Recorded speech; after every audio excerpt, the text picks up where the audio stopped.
Today, my journey to finding my roots is all about granola.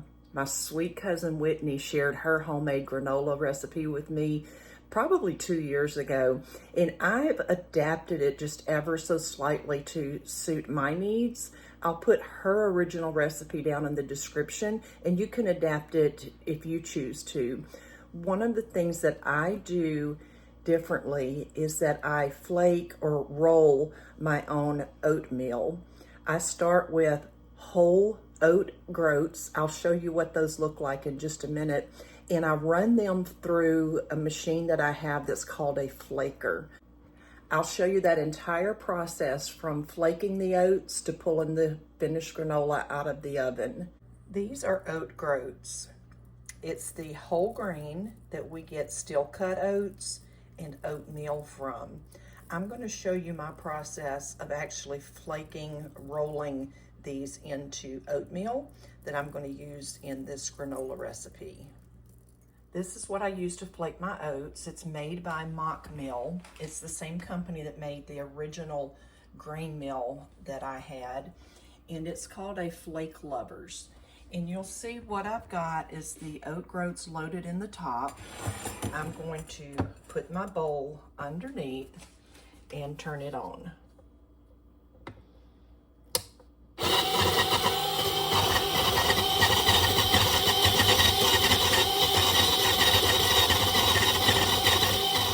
Look at those gorgeous rolled oats. Homemade oatmeal. They do look a little bit different than what you're used to seeing in the store. That is a steamed and rolled oat. One of the beautiful things about flaking or rolling these oats is that we've retained all of the nutrition that's in that whole oat groat.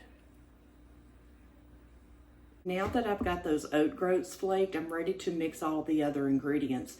Whitney's original recipe calls for brown sugar and honey. Today I'm using maple syrup and maple sugar. I've made it with coconut sugar and honey. You can mix any combination that you want. The sweet hubby doesn't care what I make, it's good regardless. So since my favorite is the maple sugar and maple syrup, that's what I'm going to do today. Typically, I bake and cook with weighted measurements in grams, but this is a recipe that Whitney has written out in volume measurements. I've also converted it to the weighted measurements, but today I've just scooped everything out and measured it up in my regular measuring cups. I'm going to get it all put into the pot, and I'll show you what the next steps are. I've got the oat groats that have been flaked, it's about 6 cups of them, and 1 cup of shredded coconut. And I've transferred it to this large bowl because that makes it easier to mix whenever you start stirring it in.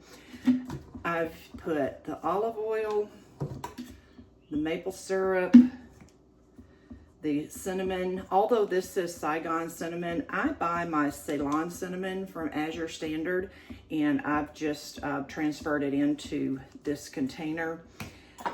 My homemade vanilla extract,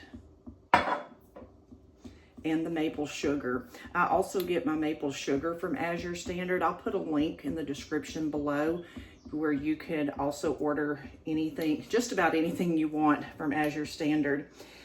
So what the recipe says to do next is to mix your sweeteners and your oil in a pot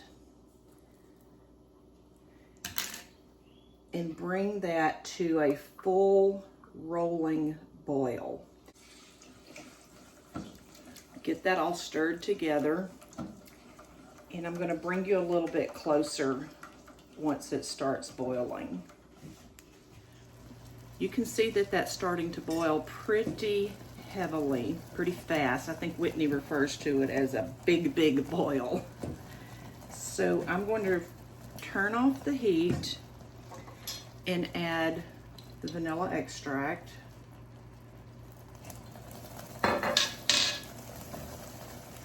Get that mixed in. And I'm going to add the cinnamon. I try not to just dump it in because it tends to clump in that liquid. So I sprinkle it on.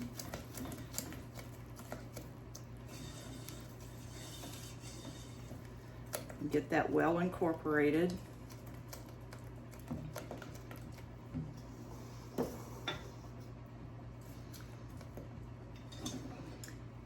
And then I simply pour it into my oat and coconut mixture.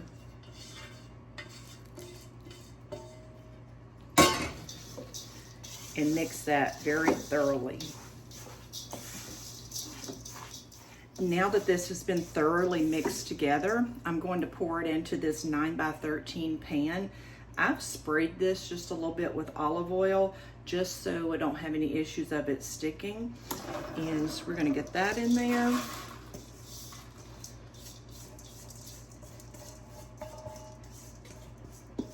I like to use a spatula because it scrapes the sides of the bowl really well. Gets all of that goodness out of there. And then just gently spread that around to where it's an even layer.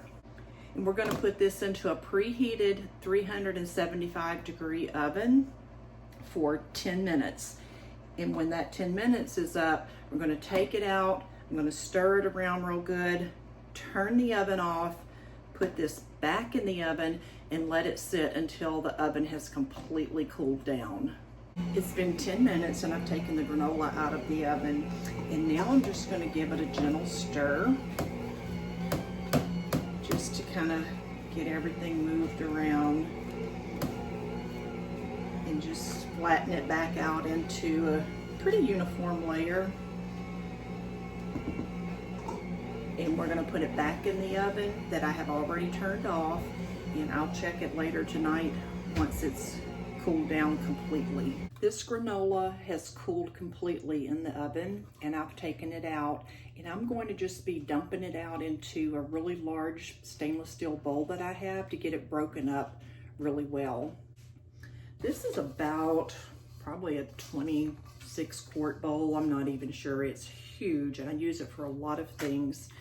So I'm just going to dump this in there and just take my hands and break it up into large pieces. It'll get, some of it'll get pretty fine, but you'll have big chunks in there like that I can just eat right away.